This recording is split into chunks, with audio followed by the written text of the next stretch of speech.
ہاں جی، یہ نون ہے، اس کے اوپر جزم آ گئی ہے تو یہ نون ساکن ہو گیا۔ ہر ساکن حرف جو ہے پچھلے والے کو اپنے ساتھ ملاتا ہے۔ جیسے کہ اب یہ نون ساکن ہے، اب اس نے عین کو اپنے ساتھ ملانا ہے۔ ہر ساکن نے یہ کام تو ضرور کرنا ہے، ٹھیک ہے، لیکن کچھ حروف ایسے ہیں جن کے اوپر یہ جزم آ جائے تو ان پہ قاعدہ جاری ہو جاتا ہے۔ ٹھیک ہو گیا، جیسے کہ اب یہ نون کے اوپر قاعدہ جاری ہوگا، نون ساکن پہ قاعدہ ہونا ہے حروف ہلکی کا دھیان رکھنے کے لیے، کیونکہ نون جب ساکن ہوتا ہے اس کو پڑھنے سے پہلے اگلے حرف کو ضرور دیکھا جاتا ہے، کیونکہ نون ساکن کے بعد اگر حروف ہلکی میں سے کوئی حرف آ جائے تو نون ساکن پہ غنہ نہیں کرتے۔ اگر نون ساکن کے بعد حروف ہلکی نہ آئے پھر نون ساکن پہ غنہ کرتے ہیں۔ اب نون ساکن پہ غنہ کون سا جاری ہونا ہے؟ اخفا کا، کیونکہ آگے اور حروف ہلکی میں سے نہیں ہے۔ اب اپنے نون ساکن پہ غنہ کرنا ہے اخفا کا، تو کیسے پڑھیں گے؟ عین نون زبر عو، کیسے؟ عو، ہاں جی، اس کو ہم نے ایک الف کے برابر غنہ کر کے پڑھنا ہے۔ جب بھی آپ کو نون ساکن کہیں نظر آئے اور آگے حروف ہلکی نہ ہو تو آپ نے نون ساکن پہ غنہ کر دینا ہے، وہ بھی کون سا؟ اخفا کا۔ نحمده ونصلي على رسوله الكريم اما بعد فاعوذ بالله من الشیطان الرجیم بسم اللہ الرحمن الرحیم۔ السلام علیکم ورحمۃ اللہ وبرکاتہ۔ امید ہے آپ سب خیریت سے ہوں گے، انشاءاللہ جہاں ہوں گے ایمان اور صحت کی نعمت سے مالا مال ہوں گے۔ ہاں جی، تو آغاز کرتے ہیں ہم اپنے آج کے سبق کا دعاؤں کے ساتھ، تو چلیے شروع کرتے ہیں۔ اللہم صلی علی سیدنا و مولانا محمد وعلی آل سیدنا و مولانا محمد وبارک وسلم۔ رب اشرح لی صدری ویسر لی امری واحلل عقدۃ من لسانی یفقہوا قولی۔ رب زدنا علما، رب زدنا علما، رب زدنا علما۔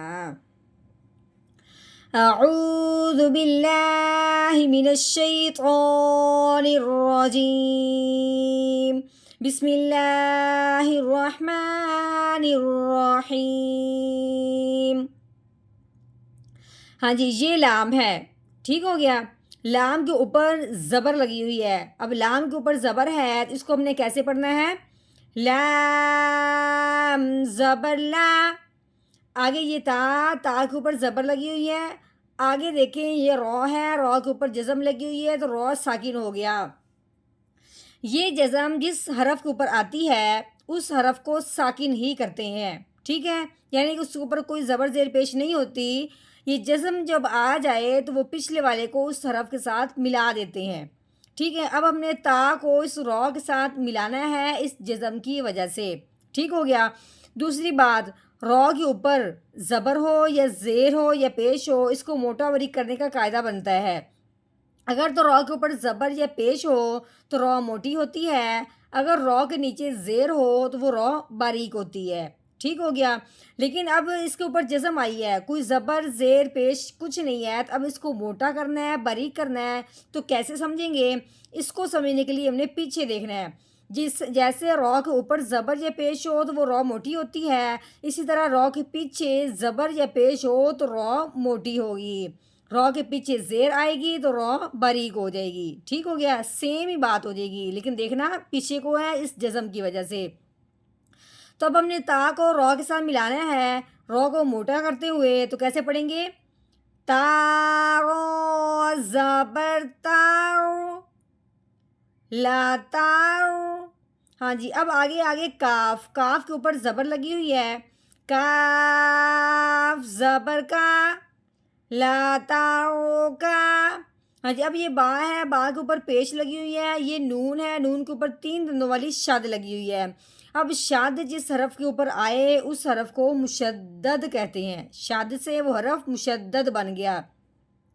ہر مشدد حرف جو ہوتا ہے، جس طرح یہ جزم پچھلے والے کو اپنے ساتھ ملا لیتی ہے، اس طرح شد والا حرف بھی پچھلے والے کو اپنے ساتھ ملاتا ہے، ٹھیک ہو گیا۔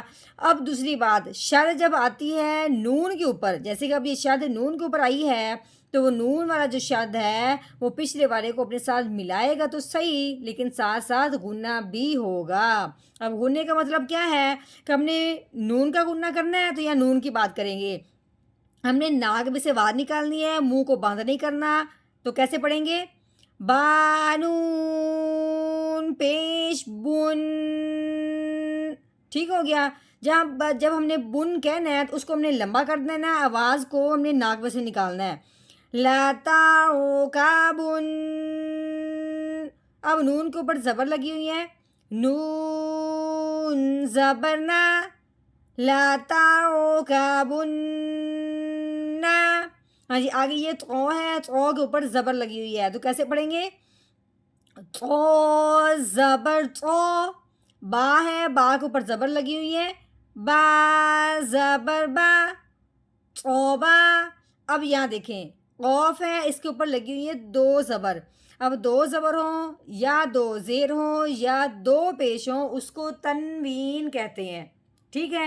اب تنوین کا مطلب کیا ہے کہ جب بھی تنوین ہوتی ہے اس کو پڑھنے سے پہلے اگلے حرف کو دیکھتے ہیں کہ اگلا کون سا حرف آیا ہے۔ اب تنوین کے بعد اگلا حرف دیکھا ہے تو وہ ہے عین، تنوین کے بعد اگلا حرف عین حروف ہلکی میں سے آ گیا ہے، کیونکہ تنوین کو پڑھنے سے پہلے اگلے حرف کو دیکھتے ہیں، اگلا حرف اگر حروف ہلکی میں سے کوئی حرف آ جائے تو تنوین پہ غنہ نہیں کرتے، اگر حروف ہلکی میں سے کوئی حرف نہ آئے پھر تنوین پہ غنہ کرتے ہیں، لیکن اب ہم نے دیکھا ہے آگے عین حروف ہلکی میں سے ہے، اب ہم نے تنوین پہ غنہ نہیں کرنا، بغیر غنے کے اظہار کے ساتھ پڑھنا ہے، جو کیسے پڑھیں گے؟ قوف تو زبر قن، طبقن، ٹھیک ہو گیا۔ اب آگے دیکھتے ہیں، یہ عین ہے، عین کے اوپر زبر لگی ہوئی ہے، آگے یہ نون، نون کے اوپر جزم آئی تو نون ساکن ہو گیا، ٹھیک ہو گیا۔ ہر ساکن حرف کی یہ بات ہے کہ وہ پچھلے والے کو اپنے ساتھ ملا لیتا ہے، اب اپنے عین کو نون ساکن کے ساتھ ملانا ہے، ہر ساکن کے ساتھ ساتھ کچھ حروف ایسے بھی ہوتے ہیں جن پہ ساکن کے ساتھ قاعدہ جاری ہو جاتا ہے، اب یہ نون ساکن ہوئے نا، اس کو پڑھنے سے پہلے اب ہم نے آگے دیکھنا ہے، کیونکہ نون ساکن کے بعد اگر حروف ہلکی میں سے کوئی حرف آ جاتا ہے تو نون ساکن پہ غنہ نہیں کرتے، اگر حروف ہلکی میں سے کوئی حرف نہ آئے پھر نون ساکن پہ غنہ کرتے ہیں۔ اب آگے جو ہے یہ تو حروف ہلکی میں سے نہیں ہے، اب ہم نے نون ساکن پہ غنہ کرنا ہے، وہ بھی کون سا؟ اخفا کا، تو کیسے پڑھیں گے؟ عین نون زبر عو، کیسے؟ عو، ہاں جی، آگے تو زبر تو، با زبر با، توبہ، قوف کے نیچے تنوین ہے، اب ہم نے یہاں پہ وقف کرنا ہے، تب ہم نے اس کو آگے نہیں دیکھیں گے، ٹھیک ہے، اگر وقف نہیں کریں گے تو پھر ہم آگے دیکھیں گے۔ قوف دو زیر قین، طبقین، ہاں جی، اب ہم نے یہاں پہ وقف کرنا ہے تو وقف کی صورت میں دو زیر ہیں، ہم نے اس کو ہٹا دینا ہے، دونوں زیروں کو ہٹا دینا ہے، اب جس کے اوپر کوئی زبر زیر پیش نہ ہو اس حرف کو ساکن کہتے ہیں، اب قوف ساکن ہو گیا، اب قوف جب ساکن ہوا، ابھی ہم نے کیا کہا تھا، کچھ حروف ایسے ہیں جب وہ ساکن ہوتے ہیں تو ان پہ قاعدہ جاری ہو جاتا ہے، اب جیسے قوف ساکن ہوا ہے وقف کی صورت میں، اس کو قاعدہ جاری اس پہ کون سا ہوگا؟ قلقلہ کا، کیونکہ قوف حروف قلقلہ میں سے ہیں، حروف قلقلہ پہ جب جزم آ جائے، حروف قلقلہ جب وقف کی صورت میں ساکن ہو جائے تو اس کو ہلا کے پڑھتے ہیں، تو کیسے پڑھیں گے؟ پہلے ہم نے پڑھا تھا طبقین، آگے وقف، طبق، طبق، ہاں جی، اس مکمل آیت کا ہم نے کیا ہے اب توڑ، اب ہم نے کرنا ہے اس مکمل آیت کا جوڑ، یعنی کہ اس آیت کو ہم نے روانگی کے ساتھ پڑھنا ہے، تو چلیے شروع کرتے ہیں۔ اعوذ باللہ من الشیطان الرجیم، سورۃ الانشقاق،